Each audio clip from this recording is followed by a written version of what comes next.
The Barefoot Lawyer Reports is proud to announce the publication of a research paper from the Center for Human Rights. It addresses the topic of this podcast, which is the establishment of illegal policing and surveillance stations by the Chinese Communist Party in America and other countries. To read this research paper, go to catholic.edu/chr and go to our Research and Analyses page. Hello everyone, and welcome to another episode of the Barefoot Lawyer Reports. My name is Will Deathridge, the producer, and joining me, as always, is Chen Guangcheng. Hello, my friend. I'm glad to see you here. So we've got a pretty important news story.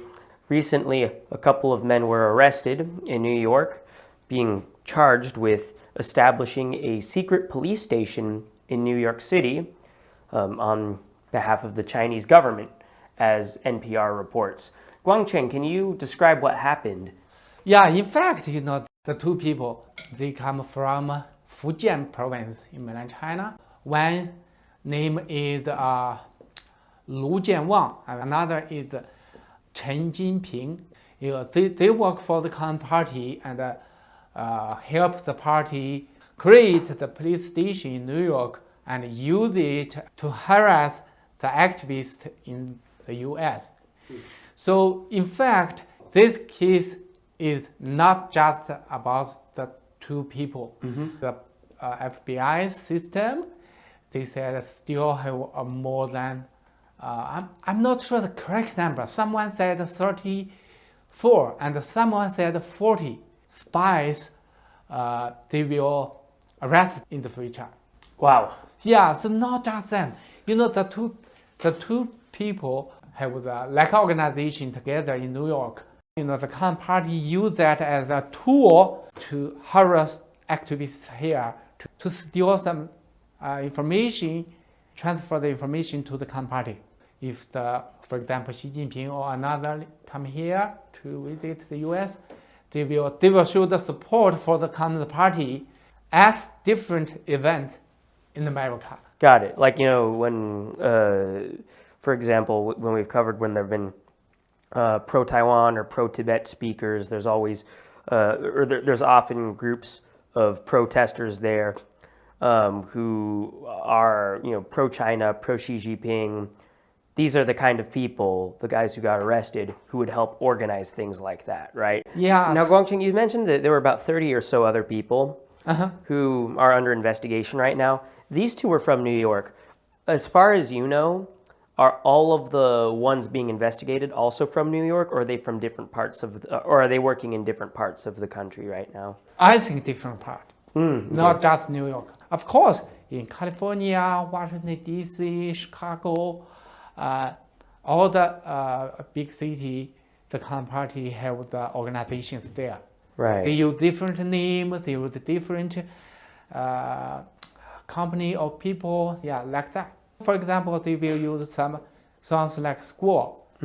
This is, for example, the culture school. They say, we tried to let the West people understand the Chinese traditional culture. Right. And we tried to let Chinese people to understand the Western culture. Right. But in fact, no. That's just a front. Yes. Yep. That's the front. Yes, yes. They can change the name very quick. Right. Now, this article from NPR that we'll have available in this video's or this podcast's description says that what a lot of these people will do is they'll start up organizations, either intercultural societies or organizations that say they help Chinese citizens or immigrants come to the United States, things like helping them renew their driver's license. But then in the background, they're doing some pretty terrible things like harassing human rights activists, right? It's like, I think we used this analogy before, but it's like it's like the Chinese mafia, right, Guangcheng? Yes, yeah, that is the mafia, or more evil than mafia.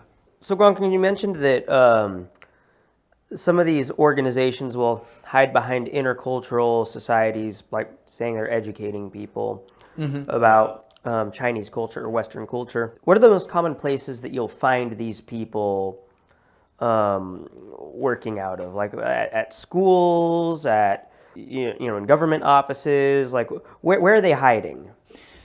I think if we would like to find them, not very difficult. For example, when Xi Jinping visit here, we just see who support him in airport or hotels, so we will know who work for the Communist Party. Right. Yeah. So, we should be investigating people who are showing pro-Chinese Communist Party tendencies at different events, whether they be supporting state officials who are visiting America or protesting pro-Taiwan, pro-Tibet, human rights activists when they have events throughout the country, right, Guangcheng? Yes.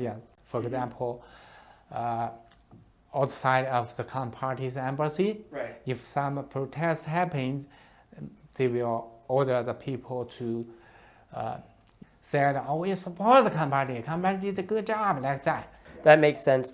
And listeners of our podcast who are involved or looking to get involved in activism against the Communist Party, this is definitely something they should make their friends aware of, right? Yes. Especially in university communities where protests, events, and speakers are plentiful, right? Yeah, that is very good. Before, I think a lot of people know that the Confucius Institute here in the universities, yes, those were plenty schools, because everyone knows about Confucius Institute. They just changed their name and are still active. Right. Yeah, that's something else that we should follow is not just the organization names, but the people who work in those organizations. And we'll continue to monitor these kinds of situations on our website at catholic.edu/CHR. And we'll share our podcasts over Spotify, Apple Podcasts, Google Podcasts, and other platforms. And we encourage you to share them with your friends. Guangcheng, thank you so much. Thank you, Will. Yeah. And we thank you guys very much for tuning into another episode of the Barefoot Lawyer Reports podcast. We'll see you next week.